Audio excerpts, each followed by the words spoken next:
الحمدللہ ثم الحمدللہ، یہ ہمارے لیے سعادت اور خوشبختی کی بات ہے کہ اللہ رب العزت نے ہمیں اپنے دین کی خدمت اور علماء کرام کی صحبت کا موقع عطا فرمایا ہے۔ اسی سلسلے میں ہم نے ایک عظیم الشان دینی اجتماع کا اہتمام کیا ہے، جس میں امت کو قرآن اور سنت کی روشنی میں رہنمائی فراہم کرنے کے لیے ملک کے معروف عالم دین، شیخ الحدیث، فاضل محترم حضرت مولانا مفتی عبدالواحد قریشی دامت برکاتہ العالیہ کو خصوصی طور پر دعوت دی جائے گی۔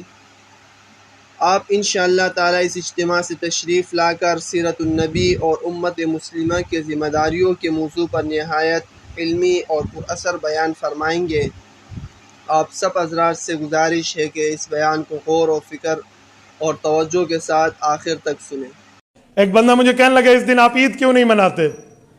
میں نے کہا بیٹا نہ اتنی پیدائش کی خوشی منا کہ تجھے وفات بھول جائے، نہ اتنا وفات کا غم لے کہ نہ تجھے پیدائش بھول جائے۔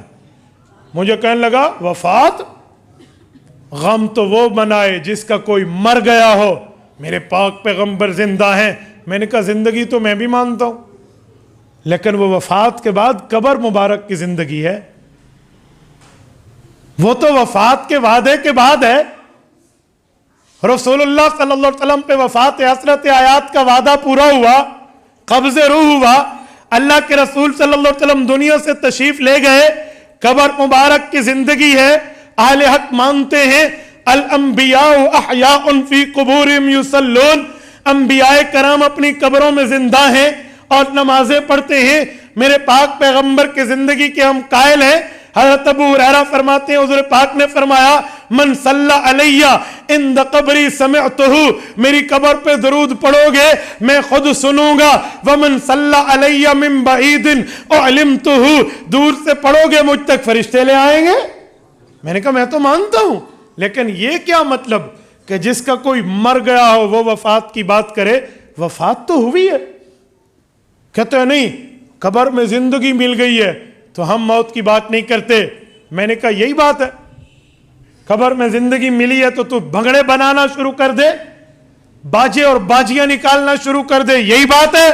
اچھا ذرا جگر تھام، دل پہ ہاتھ رکھ، سینے پر ہتھیلی رکھ، اب میری باری آئی ہے، ادھر آ ستمگر ہنر آزمائیں، تو تیر آزما ہم جگر آزمائیں۔